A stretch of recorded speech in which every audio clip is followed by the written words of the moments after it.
Kisah satu keluarga pada zaman dulu yang dirampok dan dibantai secara biadab, tidak berperi kemanusiaan, yang kemudian sehingga membuat arwah mereka menjadi penasaran dan selalu meneror dan menghantui siapapun yang menghuni rumah asrama yang sekarang menjadi tempat tinggalnya si Tarma dan juga Ratih.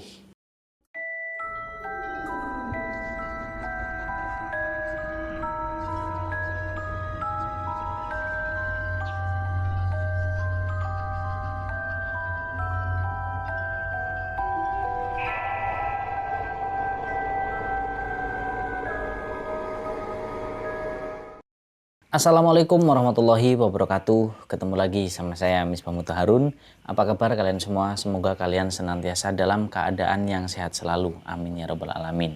Pada kesempatan kali ini saya akan menceritakan sebuah kisah yang datang dari seorang narasumber. Ini adalah kisah nyata pengalaman pribadinya yang pada saat itu narasumber kita ini mengalami atau menangani sebuah kejadian mistis. Karena kebetulan narasumber kita ini punya ilmu warisan atau punya kemampuan bisa untuk berkomunikasi dengan makhluk halus, makhluk astral, dan juga memang punya kemampuan untuk mengusir atau memindahkan makhluk halus dari tempat satu ke tempat yang lainnya kalau memang diperlukan. Nah, tapi seperti biasa setiap kali dalam saya bercerita, untuk nama dan tempatnya itu memang disamarkan karena demi untuk menjaga privasi, kenyamanan, dan juga keamanan orang-orang yang terlibat atau mengalami peristiwa ini. Dan sebelumnya saya pengen ngucapin makasih banyak buat kalian semua, lur teman-teman semuanya yang udah setia selalu ngikutin channel ini, dengerin ceritanya sampai selesai, dan juga tidak menyekip iklannya. Saya makasih banget yang sebesar-besarnya dan sebanyak-banyaknya. Semoga kalian selalu dilimpahkan keberkahan oleh Allah Subhanahu wa taala. Amin ya rabbal alamin. Nah, baiklah, kalian pasti penasaran kan gimana nih ceritanya, keseruannya, kejadian mistisnya, horornya seperti apa? Nah, ya udah nggak usah lama-lama lagi. Yuk langsung aja kita masuk ke dalam ceritanya. Sebut saja narasumber kita itu namanya Burhan. Nah, Burhan itu adalah seorang pemuda yang berasal dari Kabupaten Kendal, Jawa Tengah. Jadi cerita ini berawal pada suatu malam di tahun 1996. Dan Burhan ini, narasumber kita itu adalah seorang pemuda yang baru saja lulus kuliah. Kemudian dia pergi ke daerah Jawa Barat untuk magang di salah satu perusahaan di sana, atau lebih tepatnya itu di kota Bekasi. Nah, karena pada saat itu adalah pertama kalinya si Burhan ini pergi merantau, istilahnya seperti itu, magang di perusahaan di Bekasi, otomatis kan dia belum dapat tempat atau rumah buat dia tinggal kan. Akhirnya dia numpang di salah satu kerabatnya atau famili, masih saudara sama bapaknya si Burhan, yang dimana orang tersebut itu adalah famili dari ayahnya, dan si Burhan itu memanggilnya Om atau Paman, yang sebut saja namanya Jajang. Dan kebetulan pada malam itu keluarga si Om Jajang itu kebetulan lagi pada kumpul tuh keluarganya. Dan di situ kebetulan juga hadir teman kerjanya si Om Jajang ini bersama dengan istrinya.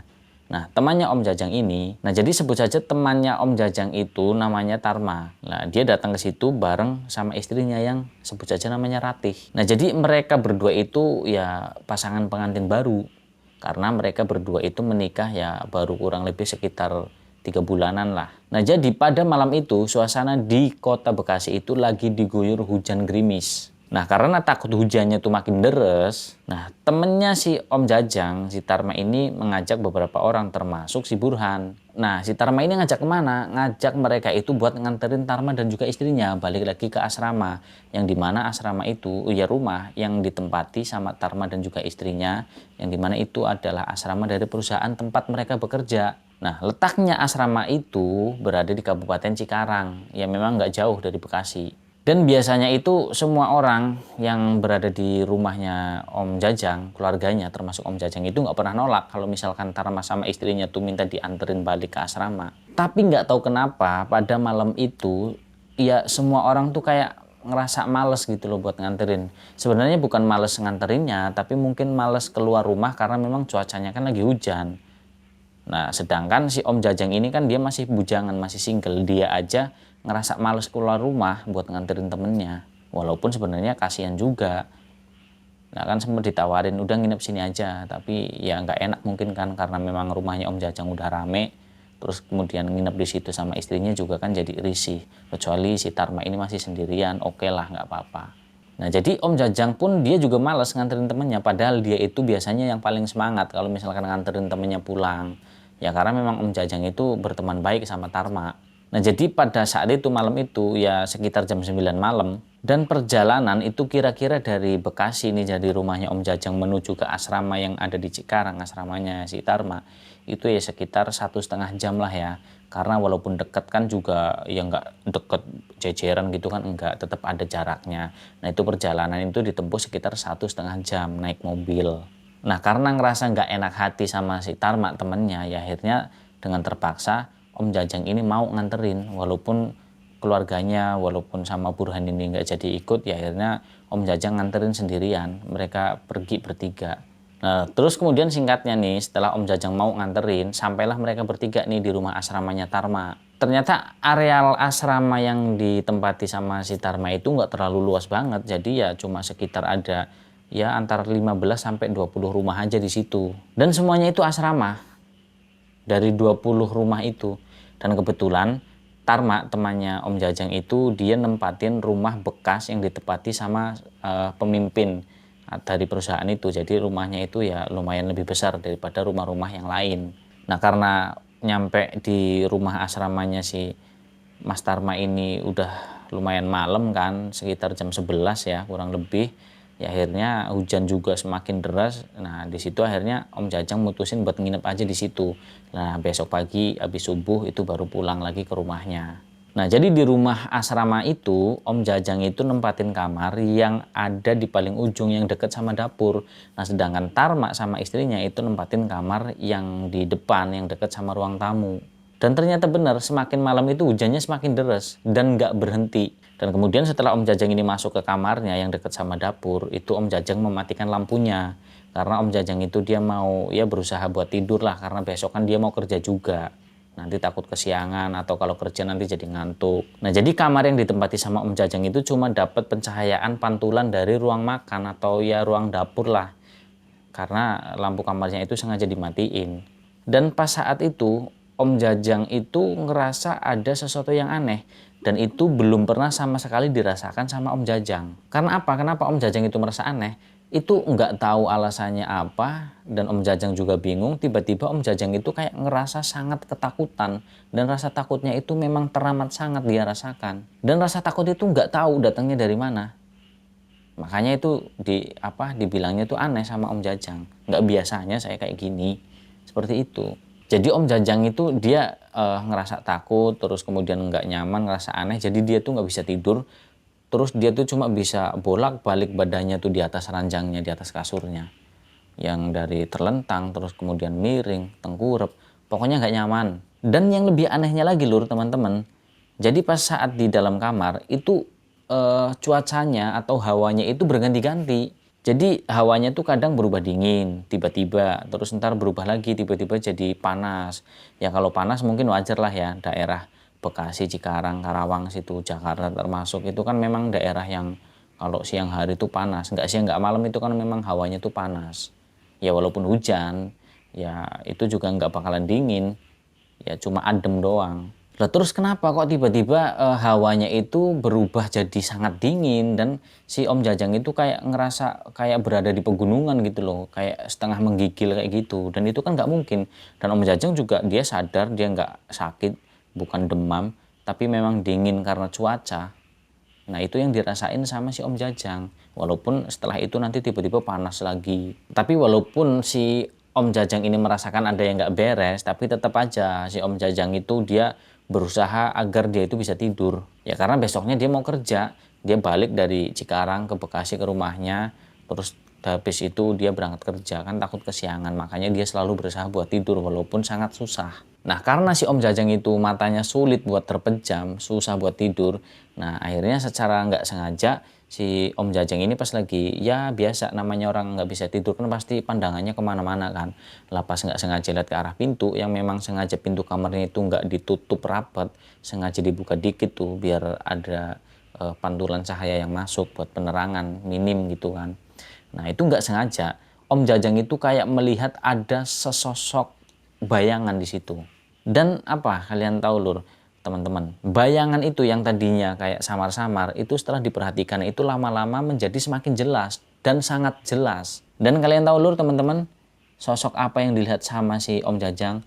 Itu sosok manusia yang tergantung dengan seutas tali di pintu kamarnya Om Jajang yang dia tempati. Dan di situ dengan raut wajah yang sangat-sangat menyeramkan, kayak wajah kebencian. Jadi tuh matanya tuh melotot dan menatap ke arahnya si Om Jajang. Jadi seolah-olah itu makhluk tersebut, sosok tersebut itu sangat tidak menyukai dengan kehadirannya si Om Jajang di situ. Ya akhirnya keringatnya Om Jajang ini pun bercucuran, walaupun pada saat itu Om Jajang itu ngerasa hawanya itu lagi sangat dingin. Ya mungkin karena saking takutnya Om Jajang kali, jadinya makanya dia nervous, dia ketakutan, jadi keringatnya tuh bercucuran. Ya akhirnya si Om Jajang ini mengalihkan pandangannya, terus dia miring kan tidurnya, terus ngadep ke tembok sambil mikir itu sosok apa, sosok siapa. Kok persis banget, jelas banget itu manusia yang tergantung di atas pintu.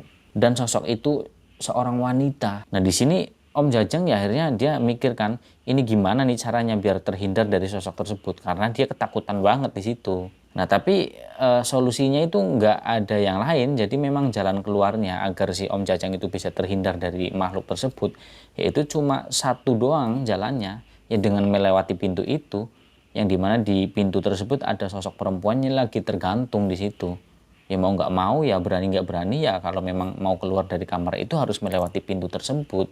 Tapi akhirnya Om Jajang ini nekat, oleh karena itu dia memberanikan diri, kemudian dia nekat. Pokoknya dia membuka matanya lagi dan melihat ke arah pintu dan keluar. Nah tapi di sini Om Jajang beruntung. Jadi pas begitu Om Jajang ngebuka matanya kan, habis ngeliat tembok tadi pas dia ketakutan. Nah pas ngeliat ke arah pintu lagi, beruntungnya sosok perempuan yang tergantung itu udah nggak ada, udah lenyap. Ya akhirnya di situ cepet-cepet dong Om Jajang itu dia bangun, terus kemudian dia lari menuju ke kamarnya si temennya ini, Tarma sama istrinya. Nah setelah sampai di pintu kamar si Tarma sama istrinya, Om Jajang itu langsung gedor-gedor, langsung ketok-ketok pintu kamarnya. Dia manggil-manggil temennya, "Mak, Tarma, bangun mak, Tarma, bangun." Nah akhirnya dengan ketukan si Om Jajang ini dan mendengar suara panggilan dari Om Jajang, akhirnya Tarma pun bangun. Nah setelah si Tarma bangun, dia ngebukain pintu kamar, nanya, "Loh Jang, kamu kok belum tidur? Kenapa emangnya?" Begitu tanya Tarma sama Om Jajang. Nah setelah ditanya seperti itu sama temennya, sama Tarma, akhirnya Om Jajang pun menceritakan semuanya. Dia cerita apa yang dialami barusan di kamar belakang. Nah setelah mendengar cerita dari Om Jajang, Tarma pun kaget. Nah setelah kaget, Tarma membangunkan istrinya yang lagi tidur. Nah setelah istrinya Tarma, Ratih itu bangun, kemudian mereka bertiga ngobrol di ruang tamu kan, duduk di situ. Nah si Tarma sama istrinya itu menceritakan ke Om Jajang yang sebenarnya. Jadi gini, menurut Tarma dan istrinya, memang di rumah itu memang ada yang sangat aneh. Jadi memang begitu banyak fenomena yang terjadi di rumah tersebut, termasuk salah satunya yang dialami oleh Om Jajang di kamar belakang. Dan Tarma sama istrinya ini juga mengakui, membenarkan bahwa ternyata di kamar belakang yang ditempati sama Om Jajang, itu memang sering banget sosok perempuan yang tergantung itu menampakkan diri, dan bahkan mereka berdua, Tarma sama istrinya itu ya bisa dikatakan lumayan sering melihat sosok tersebut. Makanya mereka berdua lebih memilih kamar yang paling depan, yang dekat sama ruang tamu. Padahal di situ ada 3 kamar di rumah atau asrama yang ditempati sama Tarma.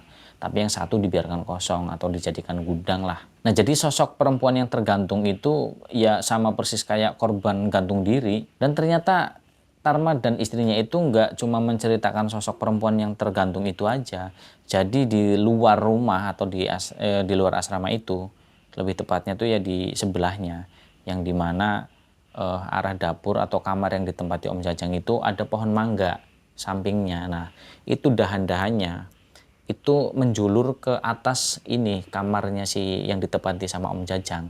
Nah itu menurut Tarma dan juga istrinya itu juga sering banget ada penampakan seorang perempuan sambil menggendong anaknya atau bayinya. Nah itu nggak tahu sosok apa kuntilanak, sundel bolong, wewe gombel atau apapun itu, mereka juga nggak tahu. Intinya ada penampakan sosok perempuan di atas pohon dengan menggendong anaknya kayak ibu-ibu lagi nyusuin kayak gitu. Dan sosok perempuan yang menyeramkan yang menggendong bayinya di atas pohon itu sering menampakkan diri, dan ketika udah mulai lewat tengah malam menjelang pagi ini atau dini hari itu suka mengeluarkan suara, tertawa cekikikan, dan itu sangat menyeramkan dan sering banget didengar sama Tarma dan juga istrinya Ratih. Dan bahkan ketika mereka pulang malam pun mereka juga sering melihat itu, seorang perempuan yang lagi duduk di atas pohon sambil menggendong anaknya kayak ibu-ibu lagi menyusui. Akhirnya kata Tarma sama Ratih ini bilang kayak gini sama Om Jajang, ya itu sebabnya Jang, makanya kami itu nggak pernah menceritakan tentang keanehan yang selalu terjadi di rumah ini kepada siapapun, karena kami ini khawatir jadi manakala nanti ada teman atau ada kunjungan dari perusahaan terus datang ke sini dan kebetulan harus memang karena keadaan mengharuskan mereka nginep di sini, kalau kita cerita ya mereka kan jadi takut nanti akhirnya jadi mengurungkan niatnya buat nginep di sini, sedangkan ini ya rumah asrama, fasilitas kita bersama, semuanya boleh nempatin sini. Makanya kami berdua nggak pernah cerita ke siapapun termasuk sama kamu. Jadi kami mohon maaf, bukannya maksudnya menjebak kamu atau menakut-nakuti kamu, enggak. Itu karena memang udah menjadi kebiasaan kita nggak ngasih tahu ke siapapun. Seperti itu kata si Tarma dan juga istrinya Ratih. Dan Om Jajang juga memaklumi itu, apa ya, kayak ngertilah Om Jajang, pengertian. Jadi nggak menyalahkan mereka berdua. Nah, si Om Jajang yang setelah mendengar cerita tersebut dari temennya Tarma, dia langsung tiba-tiba udah nggak sabar banget pengen buru-buru pagi. Nah, jadi gini, kenapa si Om Jajang itu pengen buru-buru banget pagi? Karena Om Jajang itu ngomong sama Tarma. Ngomong apa? Ngomong tentang Burhan, narasumber kita, yang dimana Burhan itu bisa berkomunikasi dengan makhluk gaib. Dan kebetulan Burhan itu dianugerahi sebuah kelebihan yang bisa untuk berinteraksi, kemudian mengusir atau memindahkan makhluk gaib yang sekiranya mengganggu. Nah, seperti itu. Tapi bukan dukun, tapi memang itu adalah anugerah. Seperti itu Om Jajang cerita ke Tarma dan juga istrinya. Nah, Tarma dan juga si istrinya nih, Ratih, yang mendengar cerita tersebut dari Om Jajang, yang mereka langsung merespon dengan antusias, dan mereka berdua ini sangat berharap bahwa Burhan ini nanti bakalan mau buat datang ke situ dan apa ya, untuk menetralisirkan rumah tersebut lah, atau mengusir makhluk-makhluk halus yang berada di dalam rumah itu. Jadi biar nggak ganggu lagi. Ya nggak cuma mengganggu si Tarma dan juga Ratih aja, tapi semua orang yang nantinya bakalan nempatin asrama tersebut. Nah, singkatnya tibalah nih pagi hari dan Om Jajang itu langsung buru-buru pulang. Nah, sesampainya di rumah, Om Jajang itu langsung cerita ke si Burhan. Cerita tentang apa? Cerita tentang kejadian semalam dan juga menceritakan apa yang diceritakan oleh temannya, yaitu Tarma dan juga istrinya Ratih. Nah, setelah si Om Jajang ini cerita, Om Jajang juga minta tolong sama Burhan. Burhan, tolong dong sterilisasikan rumahnya. Begitu si Om Jajang ini meminta bantuan ke si Burhan. Dan di sini dijawab sama Burhan, "Hah, Om Jajang ini ada-ada aja, di steril. Emangnya aku tukang sanitasi apa?" Begitu jawaban Burhan sambil bercanda. Nah, ketika jawaban Burhan seperti itu membuat si Om Jajang ini agak sedikit kesel. "Iya, kamu itu tukang sanitasi, sanitasi hantu." Begitu kata si Om Jajang, dia agak kesel nadanya. Ya nggak marah sih. Akhirnya Burhan pun ya udah, oke Om, nanti insya Allah aku bantuin deh, tapi nggak bisa cepet-cepet. Soalnya kan aku juga lagi banyak kerjaan, banyak tugas. Nanti deh kalau aku udah sempet minggu depan, seminggu lagi. Nanti mungkin aku baru bisa, begitu kata si Burhan. Ya nggak apa-apa Burhan, sesempatnya kamu aja. Tapi Om minta tolong banget, tolong diusahakan ya. Kalau misalkan kamu udah senggang, kamu udah lega, itu nanti kamu tolong sempatkan. Soalnya kasihan tuh istrinya Tarma. Ya sekarang memang mereka masih jadi pengantin baru, tapi nanti kan pasti istrinya tuh bakalan hamil Burhan. Kan kasihan juga kalau misalkan di rumah itu ada hantunya, ada hantu kuntilanaknya dan lain sebagainya. Kan kasihan, nggak tega. Nah, di sini akhirnya si Burhan juga janji sama Om Jajang kan. Ya udah, aku janji deh Om, nanti kalau misalkan aku ini udah lega, udah senggang, udah nggak repot lagi, nanti insya Allah deh aku bakalan ya bantuin sebisa aku, semampu aku. Begitu kata Burhan. Nah, terus kemudian sesuai dengan janjinya si Burhan, seminggu setelah si Om Jajang itu minta bantuan sama si Burhan, akhirnya Burhan sama Om Jajang itu datang ke asrama tempat tinggalnya si Tarma dan juga istrinya Ratih. Dan mereka berdua ini datang ke asramanya Tarma dan juga istrinya Ratih itu memang sengaja sore hari, dan itu sesuai dengan permintaannya Burhan. Karena apa? Kenapa Burhan mintanya sore? Karena Burhan ya mau mengamati suasana sekitar, karena memang Burhan itu udah feeling bahwa areal lokasi asramanya itu memang ada sesuatu yang kurang beres. Jadi gini, menurut Burhan, mungkin bagi pandangan penglihatan orang awam, areal asrama itu mungkin biasa-biasa aja. Nah, tapi pas Burhan sama Om Jajang itu sampai di lokasi tersebut, itu Burhan juga sempat kaget. Jadi apa yang membuat Burhan kaget? Di sekeliling, di sekitar areal asrama, itu banyak banget yang namanya sosok makhluk halus, makhluk astral yang tak kasat mata. Itu banyak banget. Jadi nggak cuma satu dua, enggak. Tapi udah kayak pemukiman, udah kayak kampung gitu loh.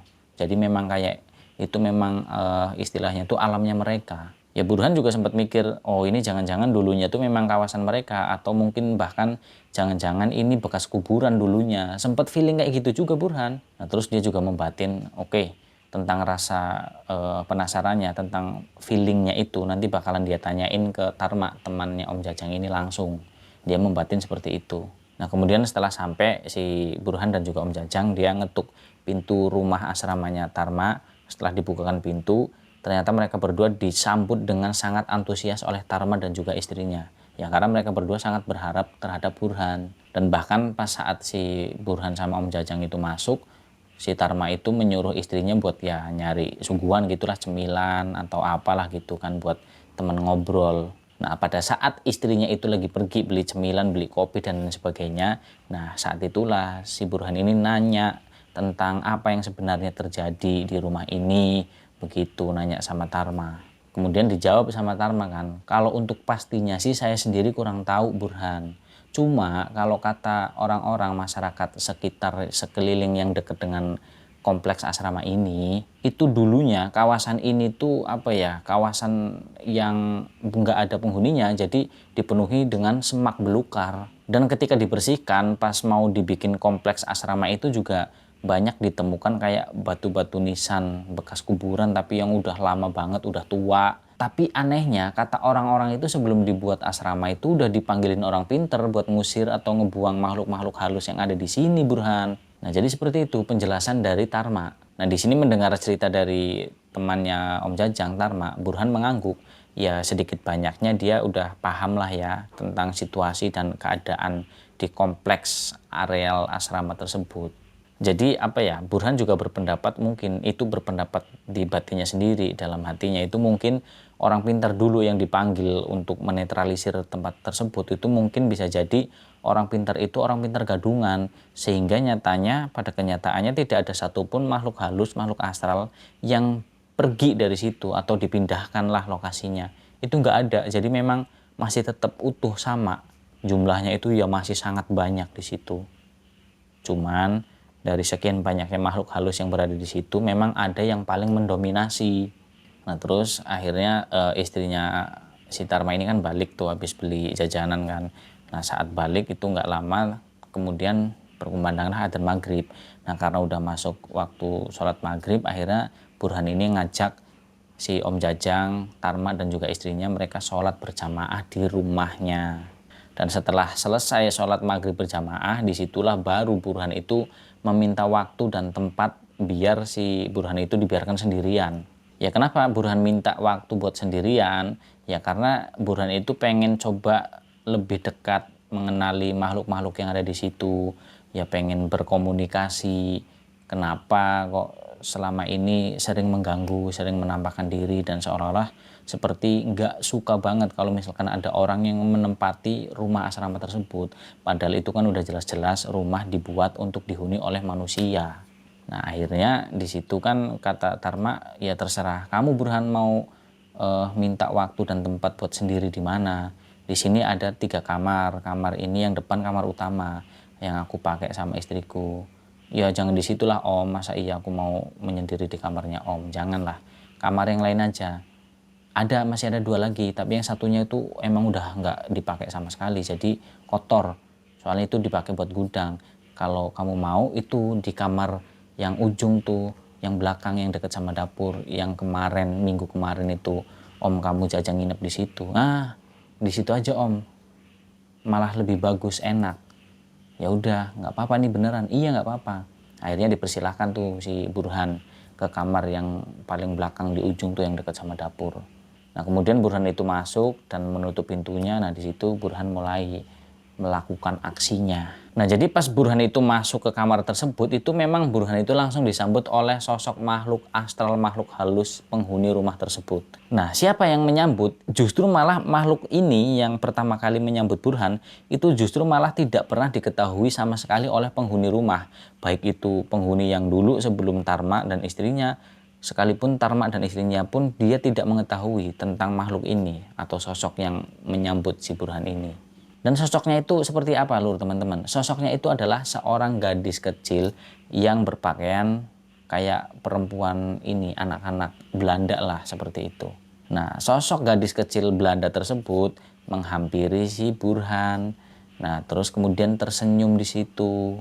Dan sambil ngomong gini sama Burhan, kakak yang baik, aku jangan diusir ya. Aku ini kan baik, aku ini nggak jahat, aku ini nggak ganggu. Sambil tersenyum seperti itu si gadis kecil ini. Akhirnya Burhan pun mengangguk sambil nanya, iya adek, siapa nama kamu?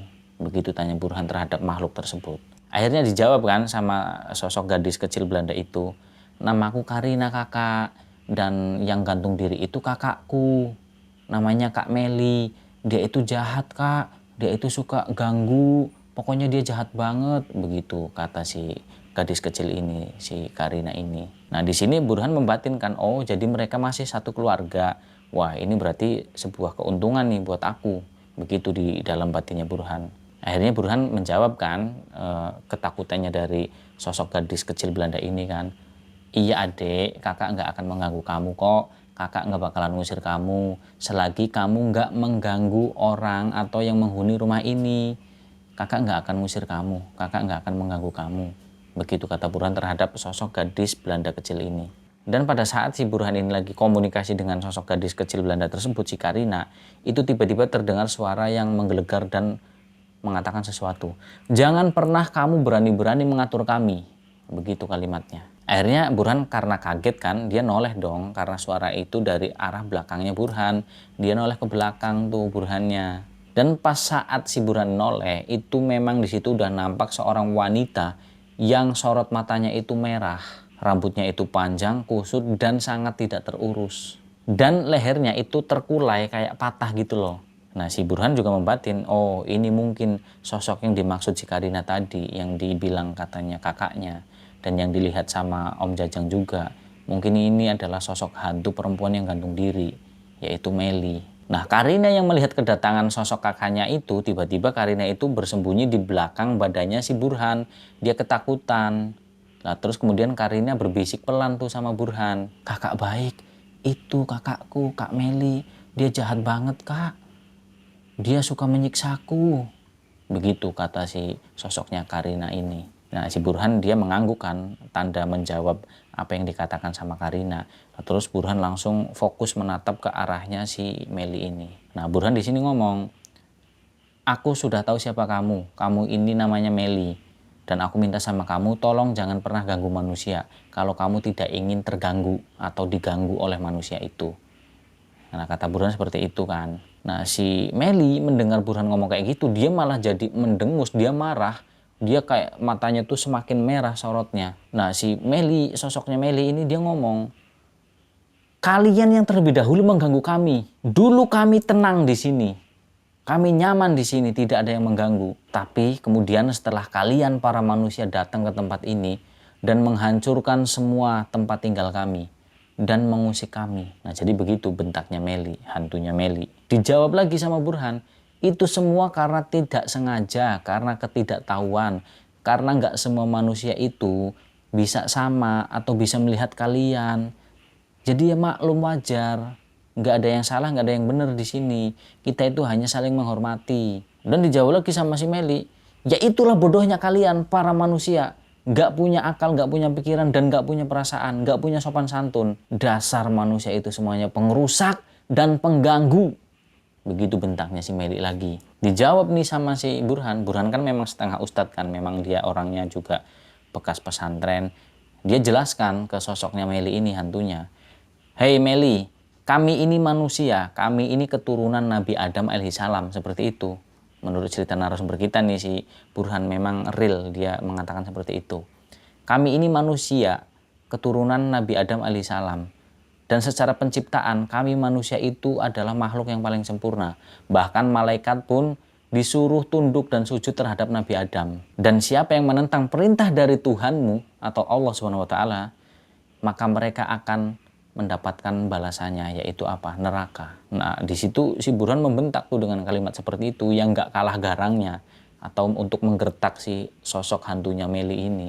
Nah, setelah mendengar kalimat seperti itu dari Burhan, si Meli ini malah menjadi semakin marah dan tangannya itu mulai diangkat dan menyerang si Burhan. Nah, di sini Burhan gak mau kecolongan dong. Burhan langsung dia membaca ayat kursi sebagai perlindungan. Tapi di sini Burhan lupa kalau ada Karina yang berada di belakangnya dia, yang berlindung di situ ngumpet. Dan si sosok Karina gadis kecil ini pun dia mengaduh dengan pelan, kesakitan, dan tubuhnya itu terpental ke belakang. Karena bacaan ayat kursi yang istilahnya dilafalkan oleh si Burhan ini. Nah, terus akhirnya karena melihat si Karina itu terpental, si Burhan langsung meraih si Karina. Dan di situ Burhan minta maaf. Maafin kakak ya Karina, kakak lupa kalau ada kamu di belakang. Nah, di situ langsung disamber lagi tuh dengan si hantunya Meli ini. Dasar kalian itu memang manusia bodoh. Kalian itu hanya bisa menyakiti, tidak bisa melindungi. Bisamu itu hanya meminta maaf dan mencelakai. Nah, begitu bentak si Meli terhadap Burhan. Karena dia kesel, dia marah. Nah, akhirnya di sini Burhan lebih siap lagi kan. Dan Burhan minta agar si Karina ini biar lebih jauh dari jangkauannya Burhan. Nah, setelah Karina ini udah agak sedikit berjarak sama Burhan, nah di situ langsung Burhan menyongsong siasat buat ngelawan si Meli. Nah, di sini Burhan langsung dia merapalkan doa kan. Yang doanya memang diceritakan juga sama Burhan seperti ini. Jadi Burhan itu melafalkan kalimat seperti ini. Bismillahi Allahu Akbar. Seperti itu Burhan.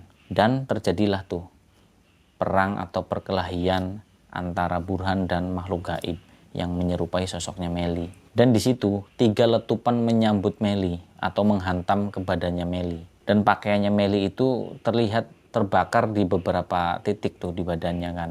Pakaiannya itu. Dan selain itu juga sosoknya Meli itu terpelental, dia terdorong sampai istilahnya tuh kayak kayak kejedak gitulah ke belakang. Nah, tapi walaupun udah kayak gitu, ternyata sosoknya Meli itu tidak kenal dengan yang namanya menyerah. Jadi tetap dia itu berusaha buat nyerang Burhan dengan sisa kekuatannya, tenaganya, dengan kemampuannya sosok tersebut terus berusaha menyerang Burhan tanpa ada kata menyerah saat itu. Dan bahkan sosok hantunya Meli itu menyerang Burhan itu dengan sangat kalap, dengan gencar. Nah, di sini bahkan sempat buat si Burhan ini agak kewalahan ya, karena Burhan ini juga masih sambil melindungi sosok Karina ini. Karena kalau misalkan Burhan itu mengeluarkan semua kemampuannya atau membaca doa-doa, ayat-ayat suci Al-Quran, itu ya pasti nanti sosoknya si Karina ini juga bakalan tersakiti.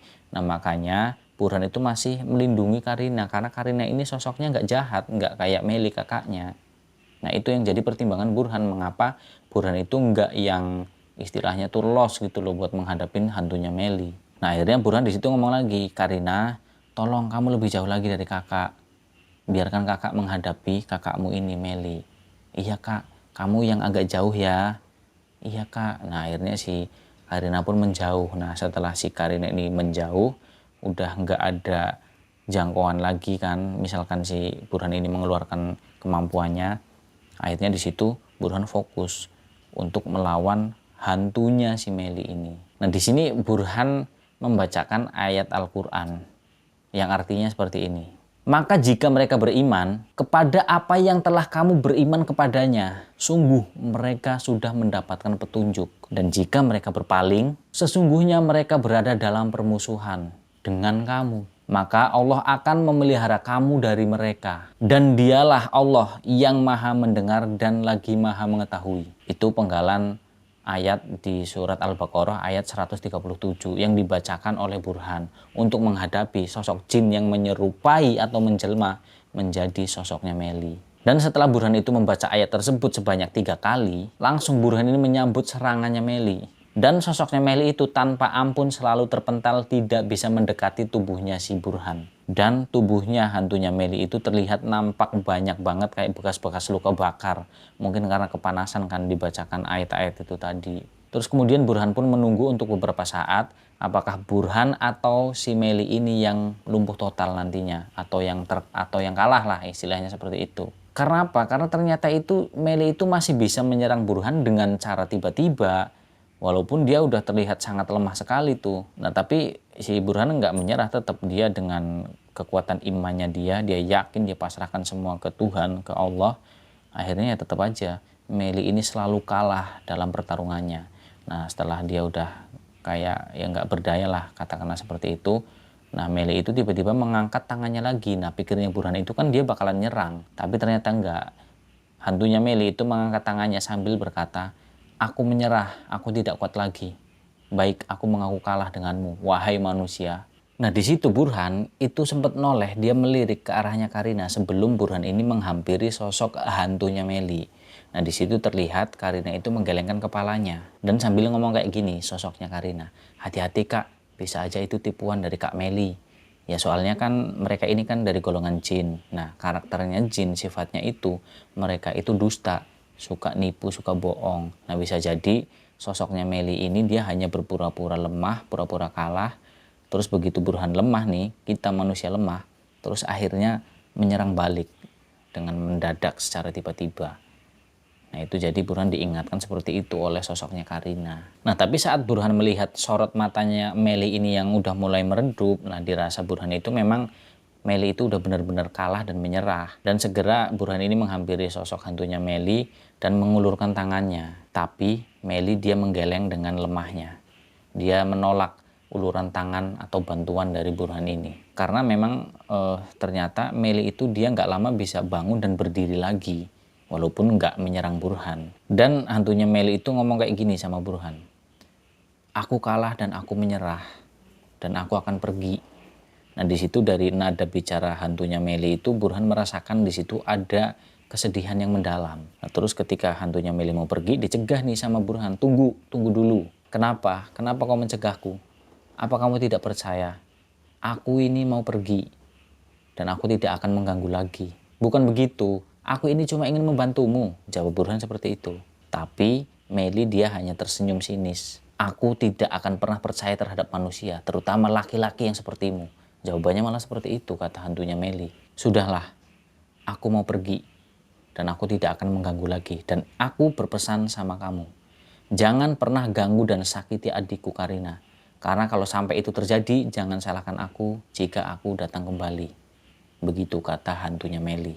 Nah di sini Burhan nggak bisa mencegah lagi dan si Meli pun tiba-tiba menghilang dengan begitu saja. Nah jadi di kamar itu tinggal hanya Burhan dan sosok hantunya si Karina, adiknya Meli. Nah di sini Burhan itu memanfaatkan waktunya yang hanya di dalam kamar berdua dengan sosok hantunya Karina.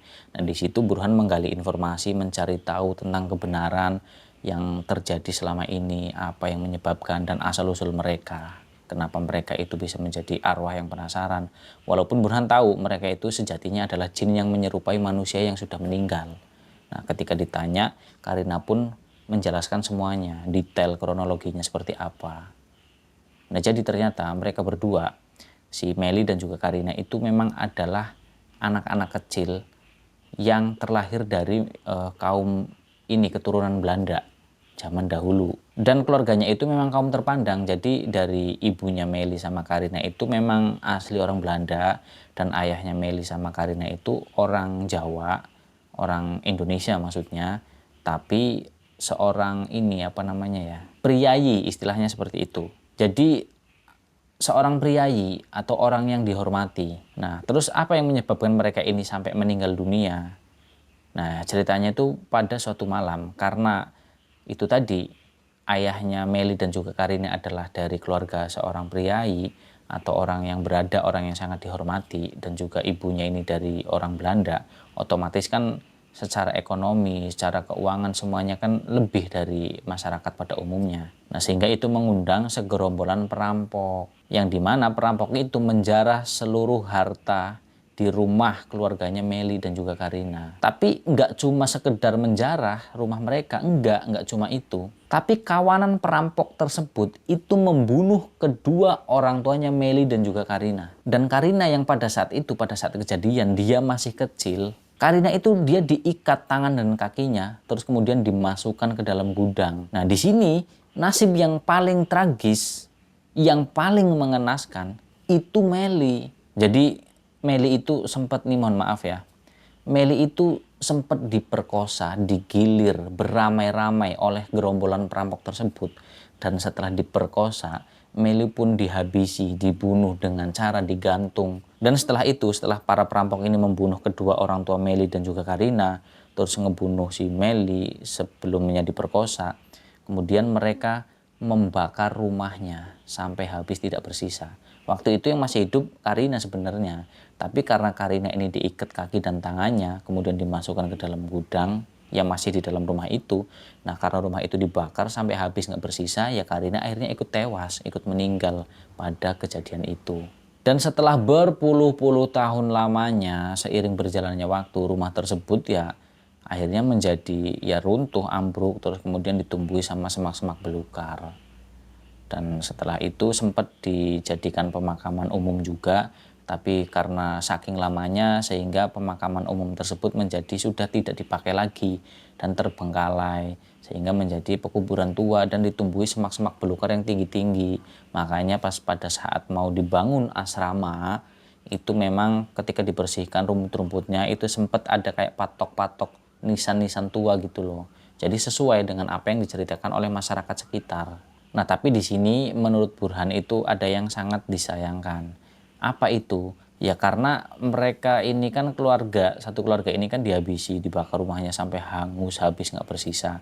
Sehingga jenazah mereka itu tidak sampai dikebumikan, tidak sampai dikuburkan.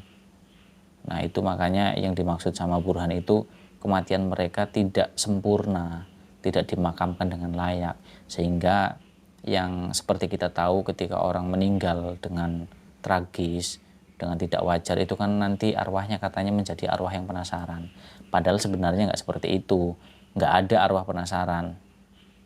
Karena yang biasa kita sebut arwah penasaran itu ya sebenarnya jin yang menyerupai orang yang sudah meninggal, yang dimana tujuannya untuk menakut-nakuti kita, umat manusia, untuk melemahkan iman kita, sehingga kita menjadi takut terhadap mereka dan melupakan Tuhan kita, Allah SWT. Yang mana kita itu harusnya takutnya terhadap Tuhan kita, terhadap Allah, bukan dengan sesama makhluk. Apalagi kita sebagai manusia yang paling sempurnanya makhluk secara penciptaan dibandingkan dengan makhluk yang lain. Karena manusia itu kita punya akal, punya pikiran, punya hati, punya naluri, punya nafsu, dan lain sebagainya. Itu makanya kenapa manusia disebut makhluk dengan penciptaan yang paling sempurna. Nah, jadi tidak sepatutnya manakala kita itu takut terhadap sesama makhluk. Dan itu dilakukan oleh bangsa atau kaum jin, yang dimana dengan tipu daya mereka membuat kita itu seolah-olah kita merasa takut terhadap mereka. Padahal sebenarnya kalau kita nggak takut, mereka itu sebenarnya takut dengan kita. Asalkan kita tidak takutnya itu dilandaskan dengan keimanan kita dan ketakwaan kita terhadap Tuhan Allah SWT. Nah, jadi seperti itu lur teman-teman semuanya, kisah tentang tragedi yang sangat keji, sangat biadab, yang tidak berperi kemanusiaan, yang dimana satu keluarga dibantai dan bahkan Meli ini sempat diperkosa, setelah itu dibunuh, yang dimana akhirnya arwah mereka menjadi arwah penasaran dan selalu menghantui siapapun yang menempati rumah asrama tersebut, yang dimana rumah asrama itu dibangun di atas tanah bekas mereka semua dulu terbantai dan juga bekas kuburan. Nah, jadi semoga dari kisah atau cerita ini kita semua bisa mengambil contoh pelajaran dan juga hikmahnya.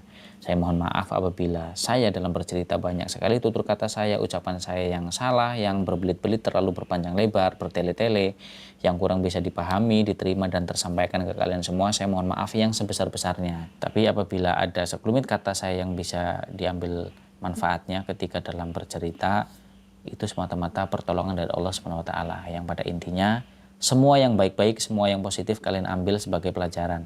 Tapi semua yang negatif, semua yang buruk, yang nggak baik kalian buang jauh-jauh, nggak usah kalian dengerin, nggak usah kalian hiraukan. Nah, kurang lebih seperti itu lur teman-teman. Dan terima kasih buat kalian semua yang udah terima kasih buat kalian semua yang udah nonton video ini dan mendengarkan ceritanya sampai selesai. Saya doakan tulus dari dalam hati saya. Semoga kalian senantiasa dalam keadaan sehat selalu, diberikan rezeki yang banyak, yang berkah, yang halal pastinya, dalam lindungan Allah, dalam ridho Allah SWT. Amin ya rabbal alamin. Nah, sekian dari saya. Sampai jumpa lagi di video dan juga cerita-cerita misteri berikutnya. Saya Misbah Muthaharun, saya pamit. Wassalamualaikum warahmatullahi wabarakatuh.